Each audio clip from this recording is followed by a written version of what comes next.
Sebenarnya saya tidak mau ngomong soal ini, tapi mau tidak mau saya harus bicara, gitu ya. Dibilang dari majelis Rasulullah belum ada yang bicara, jadi saya bicara. Jadi anak-anakku sekalian,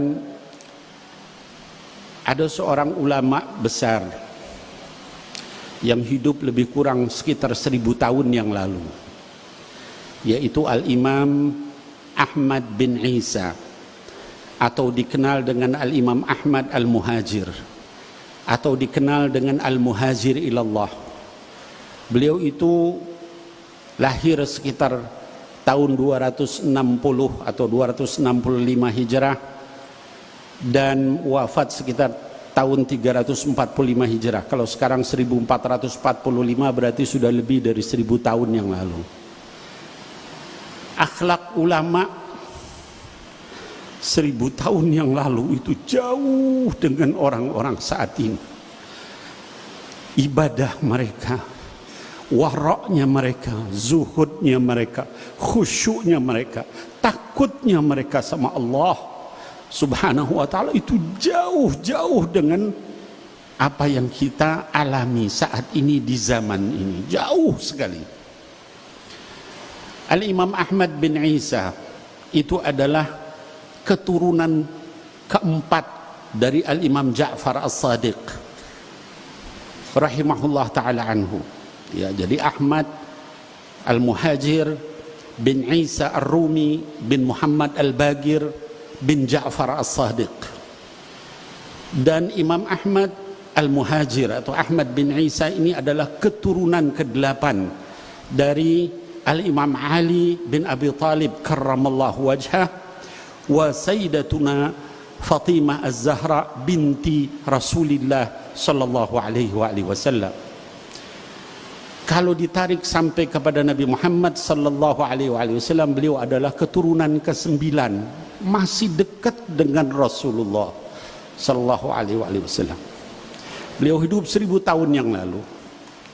Beliau asalnya tinggal di Basrah dengan segala macam kenikmatan kekayaan.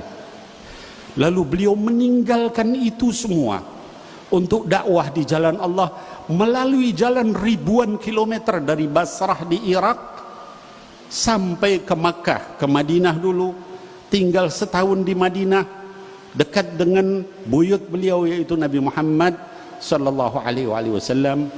Lalu kemudian beliau ke Makkah, setelah itu untuk haji, lalu melanjutkan perjalanan ribuan kilometer ke Yaman, Dau'an, daerah yang kering jauh dengan Basrah, yang penuh dengan sungai, penuh dengan pohon-pohon, dengan tumbuhan, dengan segala macam.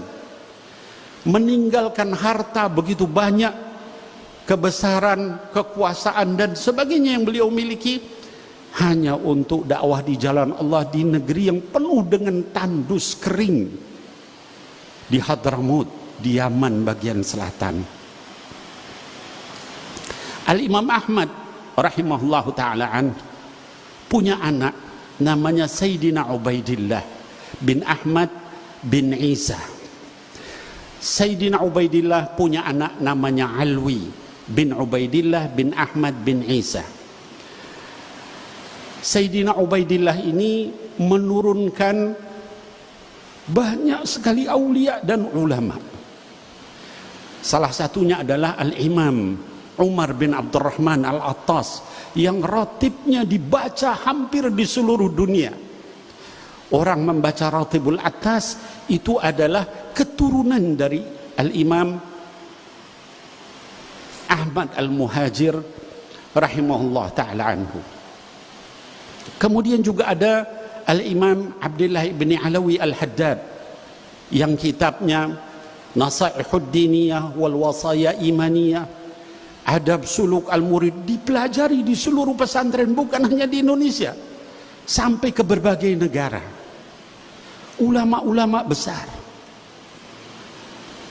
Kemudian dari para ulama-ulama besar ini, nasabnya diakui oleh juga ulama-ulama besar. Sekali berimam Al-Imam Ibnu Hajar Al-Haytami, ahli fikih, ahli hadith, ahli tazkiyatun nafas, fatwanya dipegang di dalam madhab Imam Syafi'i. yang mensahihkan nasab dari Al-Imam Ubaidillah bin Ahmad Al-Muhajir yang anaknya adalah Alwi.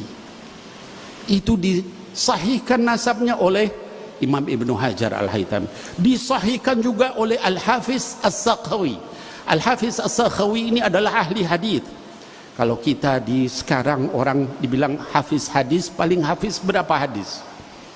Antum ada yang hafiz 10 hadis, 20 hadis, mungkin 40 hadis, Al-Arba'in An-Nawawi. InsyaAllah kalau di majelis Rasulullah sudah hafal semua Al-Arba'in An-Nawawi, insyaAllah. Amin. 40 hadis, Riyadhus Salihin mungkin antum hafal. Al-Hafiz As-Sakhawi ini hafal lebih dari 100.000 hadis berikut sanad dan matannya di luar kepala. Kalau kita nyebut hadis itu, misalnya Sayyidina Umar ibn al-Khattab, an Umar ibn al-Khattab radhiyallahu an Rasulillah sallallahu alaihi wasallam qala innamal a'mal binniyat. Kita begitu kalau nyebut hadis. Atau an Ibni Abbasin radhiyallahu anhuma an Rasulillah sallallahu alaihi wasallam, ya, Nabi Muhammad sallallahu alaihi wasallam bersabda dari Ibnu Abbas menyatakan ihfadillah yahfadka, ihfadillah tajid tujahak, dan seterusnya. Itu cara kita ngapal hadis. Kalau ulama-ulama yang disebut hafidz hadis itu membacanya an fulan an fulan an fulan an fulan an fulan an fulan an Rasulillah sallallahu alaihi wasallam. Lebih dari 100.000 hadis berikut sanad dan matannya. Sekali itu mensahihkan nasab Ba'alawi. Masih banyak lagi. Kalau dibilang ulama Nusantara siapa? Ada Syekh Ahmad Zaini Dahlan, mufti besar Makkah Al-Mukarramah, disebut sebagai Al-Imam Al-Haramain, gurunya ulama-ulama Nusantara. Syekhuna Khalil Al-Bangkalani, Syekh Khalil Bangkalan itu muridnya dari Syekh Ahmad Zaini Dahlan. Syekh Nawawi Al-Bantani dari Banten, muridnya Syekh Ahmad Zaini Dahlan. Syekh Mahfud At-Termasi dari Termas, ya, gurunya Hadratus Syekh Hashim Asy'ari, muridnya dari Syekh Ahmad Zaini Dahlan, ya.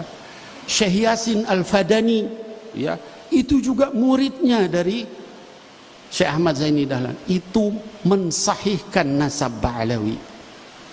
Bahkan gurunya Syekh Ahmad Zaini Dahlan adalah Al-Habib Muhammad bin Hussein Al-Habsyi, mufti Mekah pada saat itu, ulama besar.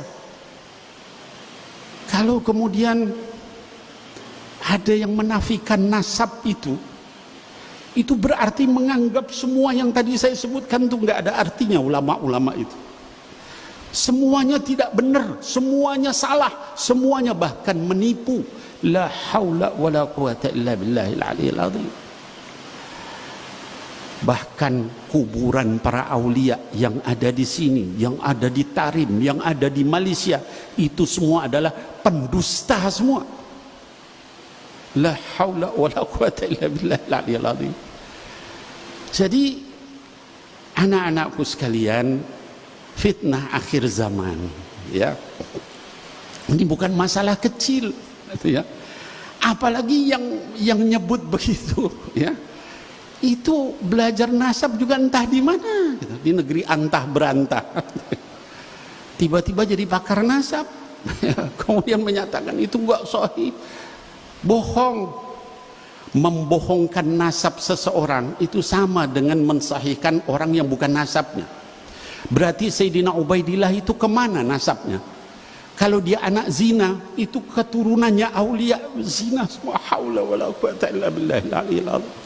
Ini bukan masalah sederhana, masalah besar sekali. Keberkahan ilmu, keberkahan kitabnya, keberkahan doa-doanya hilang semua. Saya tidak menyalahkan, silahkan orang mau percaya nggak percaya nggak apa-apa. Tapi jangan kemudian terus dikatakan ini pembohong semua. Anda ini siapa dibanding ulama-ulama itu? Ya, nggak apa-apa mau nggak sepakat, ya. Silahkan mau meneliti, silahkan, tidak ada masalah. Ya, Oh Bib, karena akhlaknya nggak sesuai. Kalau akhlaknya nggak sesuai, celak saja akhlaknya. Ya. Oh ini ada Habib ini nggak benar, galil adab, nasihati. Nggak mau tegur, nggak mau marahi.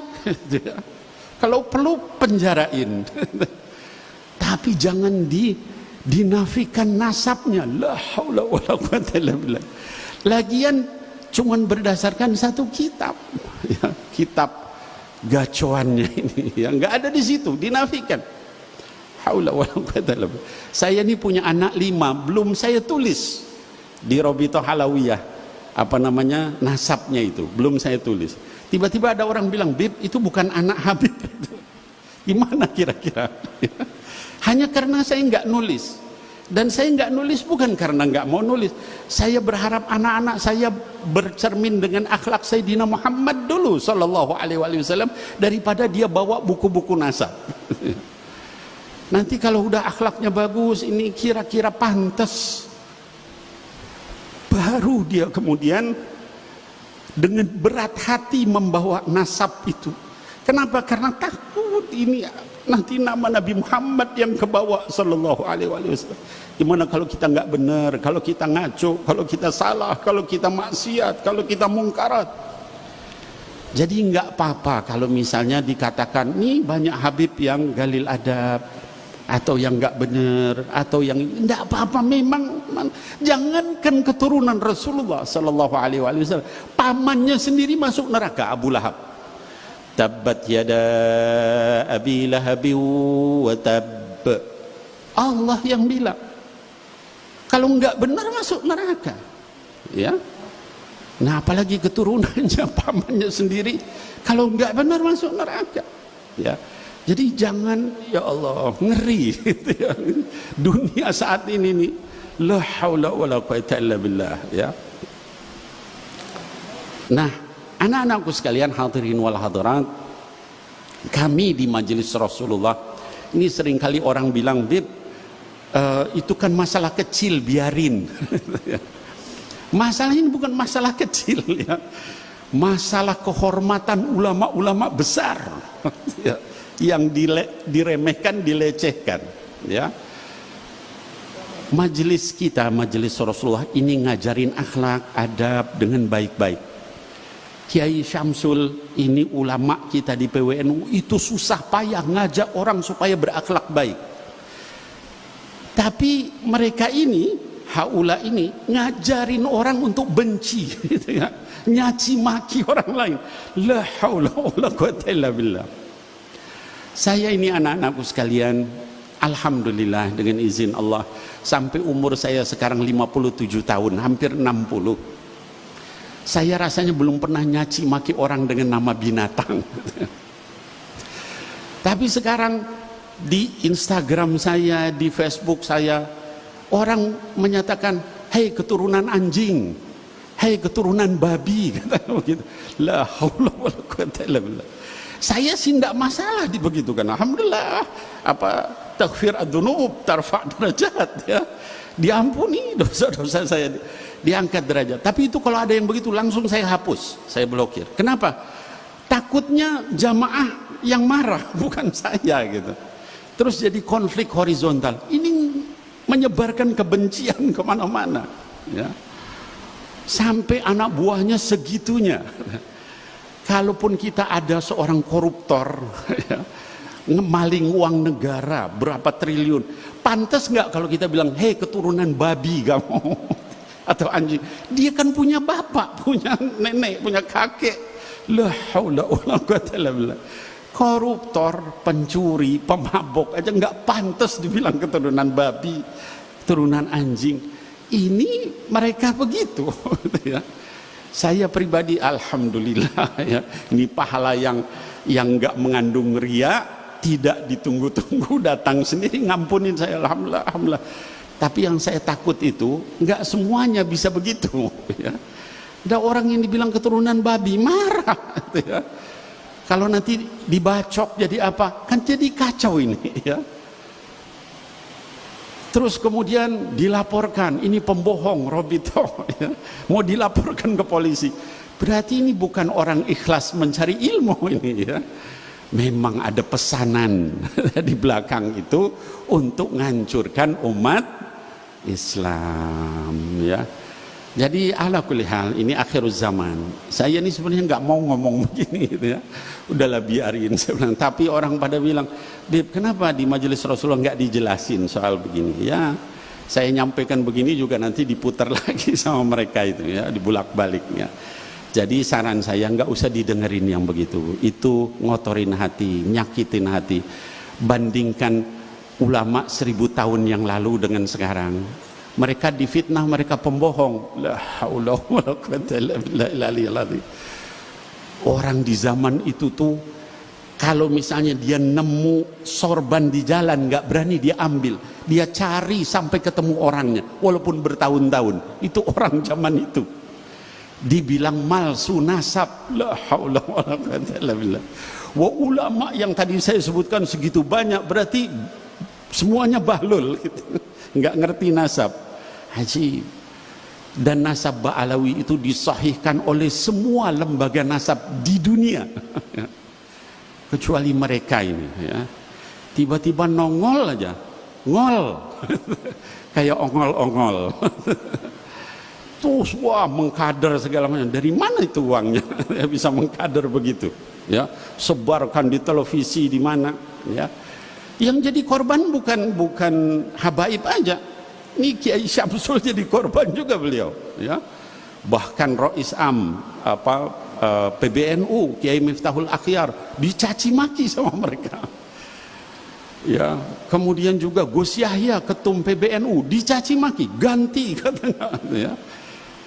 Ini khawarij yang begini nih ya. Jadi anak-anakku sekalian, jangan didengarkan, jangan diikuti ya. Fitnah akhir zaman. Kita lebih taslim kepada para ulama-ulama yang menghafal itu sampai lebih dari 100.000 hadis itu betul-betul mereka mutqin, bukan hafidhul Quran, hafidhul hadis, lebih dari 100.000 hadis ya. Ulama-ulama Nusantara yang sejak dulu yang luar biasa keilmuannya ya, dibanding orang yang ya begitulah ya. Kita doakan mudah-mudahan mereka dapat hidayah, amin ya Allah ya rabbal alamin, diberikan taufik oleh Allah subhanahu wa ta'ala, amin ya Allah ya rabbal alamin. Jangan dibalas dengan keburukan, kita doakan semoga mereka mendapatkan taufik wal hidayah oleh Allah subhanahu wa ta'ala, amin ya Allah ya rabbal alamin. Hadirin wal hadirat, kita masih ada tamu, juga masih ada Ustadz Ridha. Nah, kita berikan kesempatan, saya nggak panjang lebar. Wal afu minkum, billahi taufiq wal hidayah. Assalamualaikum warahmatullahi wabarakatuh. Untuk selanjutnya